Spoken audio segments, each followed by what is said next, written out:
من یه دهه 60 هستم که برای اولین بار تو نوجوانی تو محلمون عاشق یه دختره بودم و هر سری که میدیدمش یا میرفتم خونشون تا میخواستم حرف دلمو بهش بگم، اون جلوتر از من میگفت سلام برادر، چطوری برادر، خوبی برادر، کجا بودی برادر.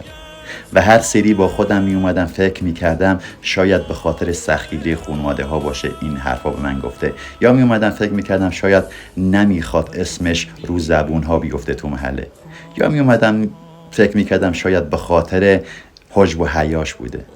و باز تکرار می کردم و اینقدر تکرار شد تا دیگه به خاطر حرمت این اسم برادر هیچ وقت حرف دلمو بهش نگفتم و تا یکم بزرگتر شدیم و او ازدواج کرد و رفت. ساده از دست ندادم دل پر مشغله را، تا تو پرسیدی و مجبور شدم مسئله را. من برادر شده بودم و برادر باید وقت دیدار رعایت بکند فاصله را. دهه 60 دیوانه یک بار عاشق، خواست تا خرج کند این کوپن باطله را.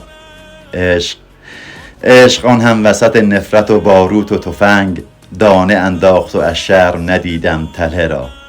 و تو خندیدی و از خاطره ها جا ماندم، با تو برگشتم و مجبور شدم قافله را. عشق گاهی سبب گم شدن خاطره هاست، خواستم باز کنم با تو سر این گله را.